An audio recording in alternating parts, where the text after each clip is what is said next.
Atos dos Apóstolos, capítulo 9.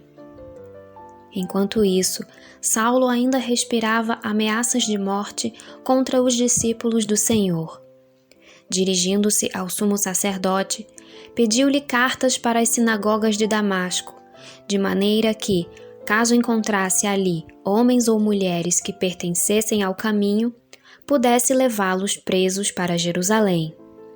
Em sua viagem, quando se aproximava de Damasco, de repente brilhou ao seu redor uma luz vinda do céu. Ele caiu por terra e ouviu uma voz que lhe dizia: Saulo, Saulo, por que você me persegue? Saulo perguntou: Quem és tu, Senhor? Ele respondeu: Eu sou Jesus, a quem você persegue. Levante-se, entre na cidade, alguém lhe dirá o que você deve fazer. Os homens que viajavam com Saulo pararam emudecidos, ouviam a voz, mas não viam ninguém. Saulo levantou-se do chão e, abrindo os olhos, não conseguia ver nada.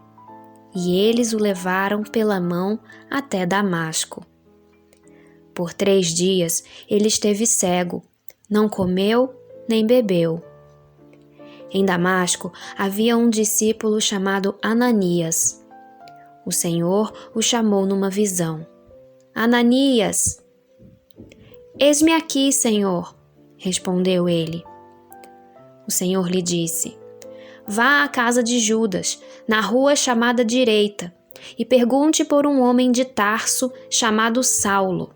Ele está orando. Numa visão, viu um homem chamado Ananias chegar e impor-lhe as mãos para que voltasse a ver. Respondeu Ananias: Senhor, tenho ouvido muita coisa a respeito desse homem e de todo o mal que ele tem feito aos teus santos em Jerusalém.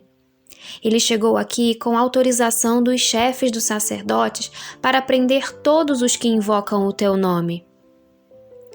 Mas o Senhor disse a Ananias: Vá, este homem é meu instrumento escolhido para levar o meu nome perante os gentios e seus reis, e perante o povo de Israel.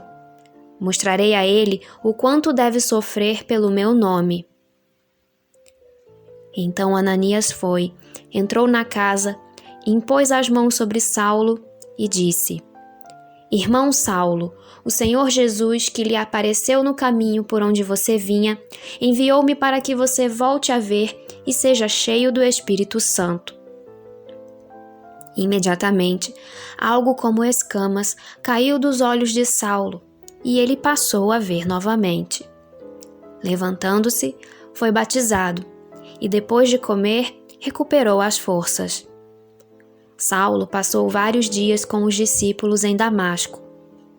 Logo começou a pregar nas sinagogas que Jesus é o Filho de Deus. Todos os que o ouviam ficavam perplexos e perguntavam: Não é ele o homem que procurava destruir em Jerusalém aqueles que invocam este nome? E não veio para cá justamente para levá-los presos aos chefes dos sacerdotes? Todavia, Saulo se fortalecia cada vez mais e confundia os judeus que viviam em Damasco, demonstrando que Jesus é o Cristo. Decorridos muitos dias, os judeus decidiram de comum acordo matá-lo, mas Saulo ficou sabendo do plano deles. Dia e noite, eles vigiavam as portas da cidade a fim de matá-lo. Mas os seus discípulos o levaram de noite e o fizeram descer num cesto, através de uma abertura na muralha. Quando chegou a Jerusalém, tentou reunir-se aos discípulos, mas todos estavam com medo dele, não acreditando que fosse realmente um discípulo. Então, Barnabé o levou aos apóstolos e lhes contou como, no caminho, Saulo vira o Senhor, que lhe falara, e como em Damasco ele havia pregado corajosamente em nome de Jesus. Assim, Saulo ficou com eles e andava com liberdade em Jerusalém, pregando corajosamente em nome do Senhor. Falava e discutia com os judeus de fala grega, mas estes tentavam matá-lo. Sabendo disso, os irmãos o levaram para Cesareia e o enviaram para Tarso. A igreja passava por um período de paz em toda a Judéia, Galiléia e Samaria.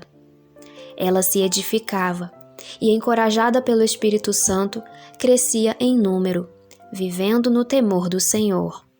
Viajando por toda parte, Pedro foi visitar os santos que viviam em Lida. Ali encontrou um paralítico chamado Enéas, que estava acamado fazia 8 anos. Disse-lhe Pedro: Enéas, Jesus Cristo vai curá-lo. Levante-se e arrume a sua cama. Ele se levantou imediatamente.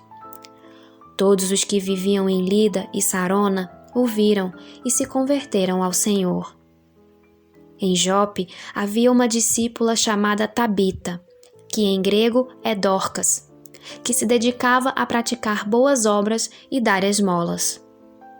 Naqueles dias, ela ficou doente e morreu, e seu corpo foi lavado e colocado num quarto do andar superior. Lida ficava perto de Jope, e quando os discípulos ouviram falar que Pedro estava em Lida, mandaram-lhe 2 homens dizer-lhe: Não se demore em vir até nós. Pedro foi com eles, e quando chegou, foi levado para o quarto do andar superior.